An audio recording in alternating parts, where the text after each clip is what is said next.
guys! Welcome back to our channel. And if you're new here, welcome. I'm Pat. And I'm Kat, and we are the Chat Queens! Together we make videos that are local, affordable, and drugstore. And speaking of affordable, babe, nabasa mo ba ang ating title video? Yes. Alam kong pumunta ka dito, it's because of one thing and one thing at all. It's all about... Oh. Yes, oh my God, ito ang pinakamabangong bulaklak sa mundo. Are my right? Yes. Yes, ito talaga pag nakita pa lang ng babae. Oh, Okay. My God. Tayo na. Ganun Yes. agad. Or pag nakita ng parents mo, anak, favorite kita. Ito na po yun, mga momshies. So, if you want to know how to make this bongalicious, super affordable bouquet, then please keep on watching.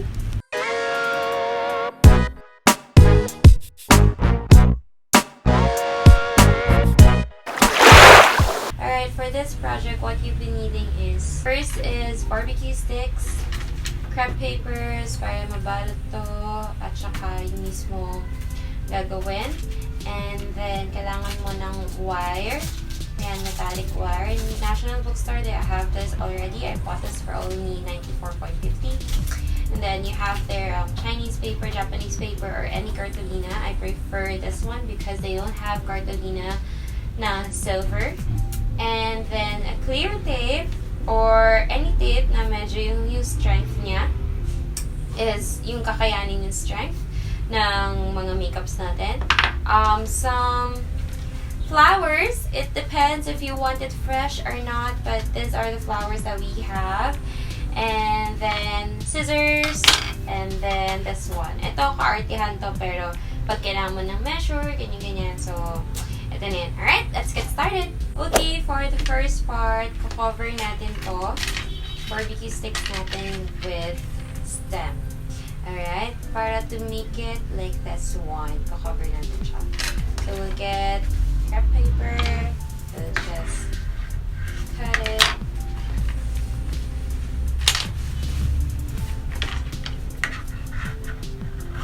Doesn't have to be perfect. Pero kung alam mo yun, you're someone who's really like, hi, crepe! Char! Who's really something na parang, alam mo yun, meticuloso or something, or OC when it comes to ganito, then please do. But if you're not like me, hindi naman okay lang, then it's fine. So you can start at the bottom, and you just have to like twirl it. Yeah, okay? So twirl lang natin siya.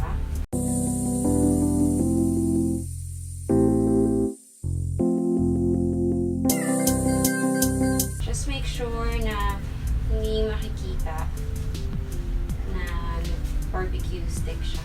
Done? Ta-da! You get this one. It's taped. Tape that in. Tape that in. Okay. Tape that real good. And then you cut out the excess part. And then you tape that in as well. And then we'll cover this so we can already start by putting on some makeup.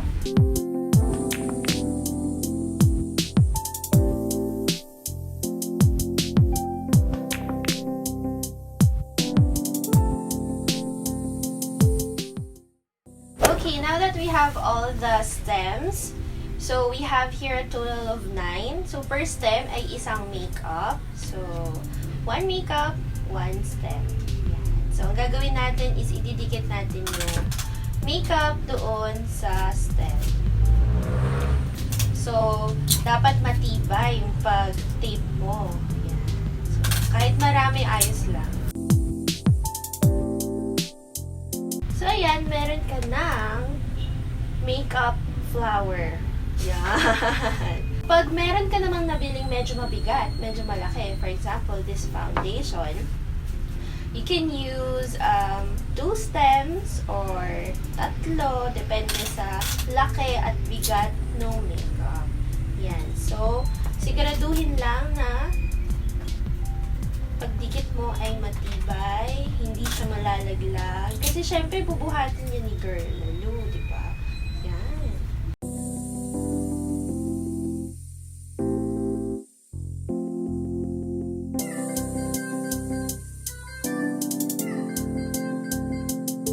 Now that we're done with taping the makeup doon sa stem, next step is yung i-design mo na siya or isa-set up mo na siya. Parang i-build mo na yung shape ng bouquet. Ayun. You can align yung mga makeups like this. Ayan.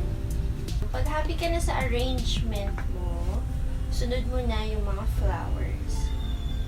Again, optional kung anong klaseng flowers ang gusto mo na ibigay. It's either fake flowers or fresh flowers. Kung anong kasya sa budget. Pag happy ka na dyan, next is, iwa-wire na natin siya using this silver wire. Cut the wire and then wrap the wire around the stems.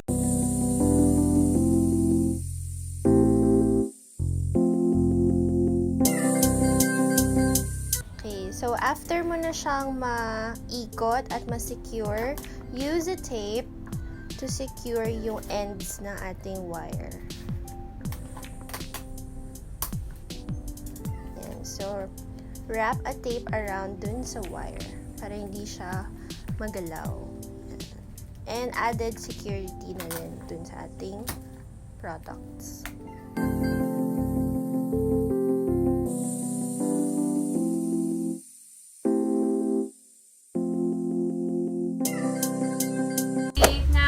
Done, gagawin na natin yung base. And for the base, we need the silver Japanese paper or again, cartolina para hindi ganito ka-messy. Tignan, I mean, anything na paper na dapat hindi yung may mga paganyan or like crumpled, tignan, hindi dapat yun. Right? So, sorry na, mali ko yung part na yun. Okay, so, we do that. Now, kailangan kasi ma-type yung code ng product. No, so, sa isang paper, you're gonna fold it in like this. Like a triangular shape. Yan. Kita po ba yung dulo? Shape. Triangular. Fold it in place. Like that. Be really careful with this one because it's Japanese paper, so medyo like ano talaga siya, mahirap. Now, yan yung magiging kalabasan niya. To get in shape, lagay lang natin to. Then, this one. Ngayon, feeling ko, masyadong best in OA yung pagkakagawa ko. So, place lang natin yung ito and we'll see kung gaano. So, may space pa naman tayo for improvement. So, medyo pwede natin i-move to ng a little bit more. Or hindi naman ma-over power yung ating makeup kasi sila naman talaga. So, lalagyan lang natin ng konting depth like that lang para talagang ma-cover pag ginanyan natin. So, konti pa for this one.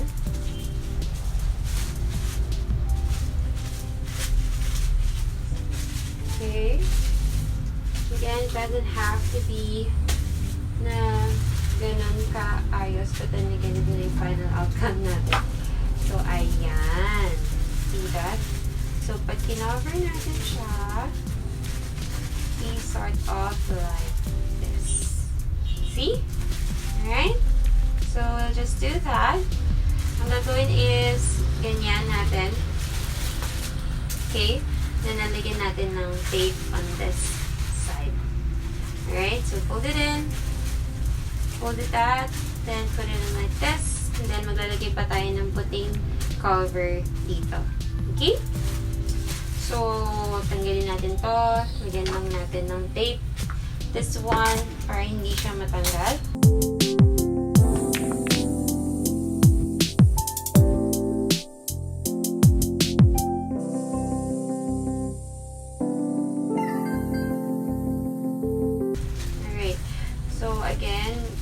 gusto mong ma-emphasize na may bulaklak ka dyan. So, parang foil. Pa-cover natin lahat yan para hindi kita. Yan. Then, we'll do it like that. Again, you can wrap it in with a wire or you can wrap it in with a tape. In this case, I'm just gonna tape it in there. Okay, don't worry kasi i-cover pa natin yung baba. Okay? Right. And this one right here. Alright, so that is the base. We just have to cut these up with the help of craft. Hindi na natin siya i-cut. We'll just fold that in there para hindi ganon halata.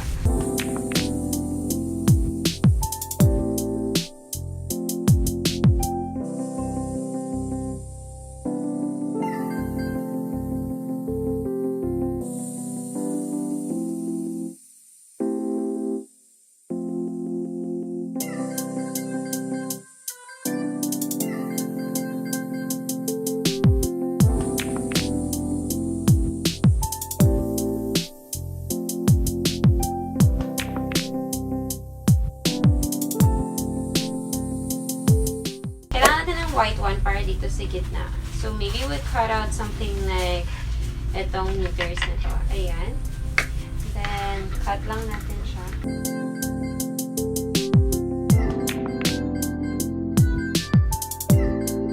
Okay, now that we're done with that, fold natin to into two. Fold natin into two. Gets mo ba?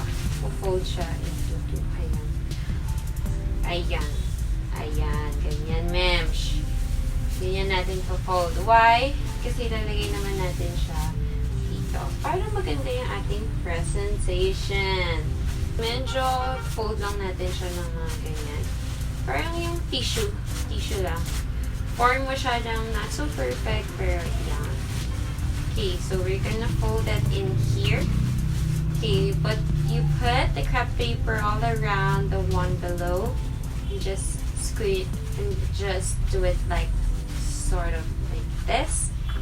Then with the handy tape again, importante na clear para yung messiness mo hindi ganun kakita, no?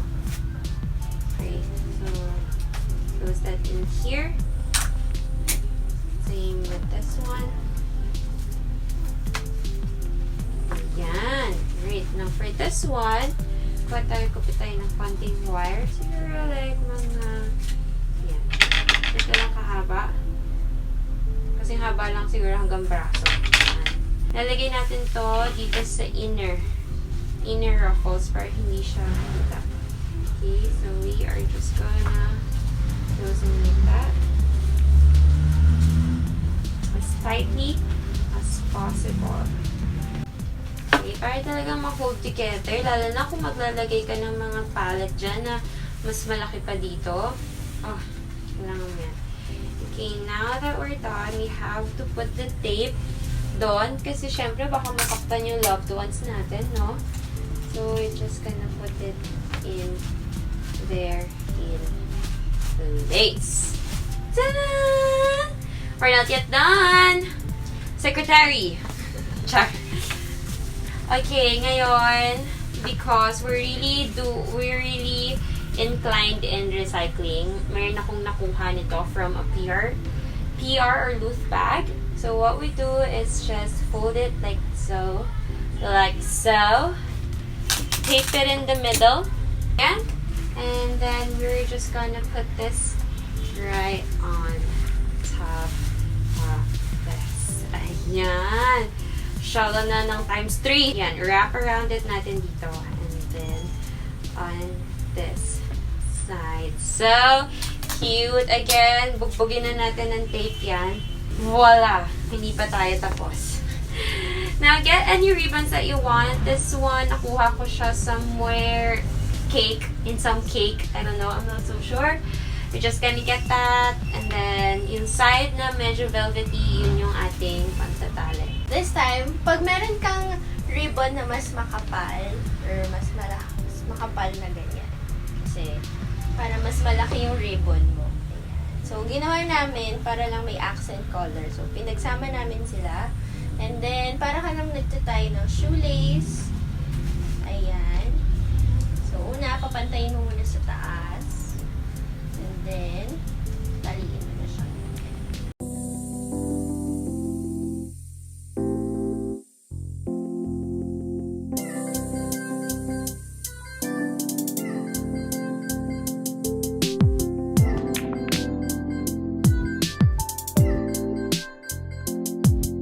And there we have it, a ribbon for the bouquet. Ayan. Care of Goldilocks and Red Ribbon. Then yung excess. And then yung excess, artihan mo na lang.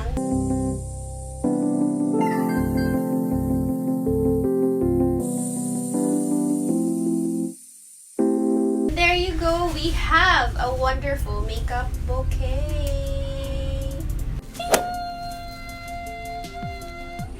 Diba? It's so easy to make and the details are there. Although you can also change yung Japanese paper ninyo para hindi siya crumbly tignan. But then again, after all of that, I think it's a job well done, girl. Yes. And di ko alam kanino namin to ibibigay. But I think we did a pretty good job as first time namin gumawa talaga ng bouquet. Yes. Kaya guys, tip lang, hindi na importante actually sa mga babae yung flowers. Mas importante yung foundation. Yes. Kilay, ganyan. Tandaan, kunin ng right shade. Okay? Walang masama kung pupunta ka sa makeup kit niya at titingnan ko, ano shade niya? Ano yung shade? Makikita mo yan kung anong color nung foundation na yon. Guys, mag-1-on-1 pa tayo dyan. No? So, siguro sa Valentine's Day. Ayan. Pero, yung paggawa itself, it's perfect for Christmas. You can also trade in the makeup with food or anything that you think they would like, stationaries or anything. But this is the gist of how do you do your makeup bouquet. Any last words? Merry Christmas! Merry Christmas to you guys! And this is the perfect. So, pwedeng red, green, anything that you like. This is it. Pansit. Yeah. So, that is all for today. Thank you guys so much for watching. Please do like this video, comment down below, and subscribe to our channel. Yes, don't forget to follow us. Our social media accounts is all posted right here. Our past videos is right here. That is all for today. See you next week. Bye!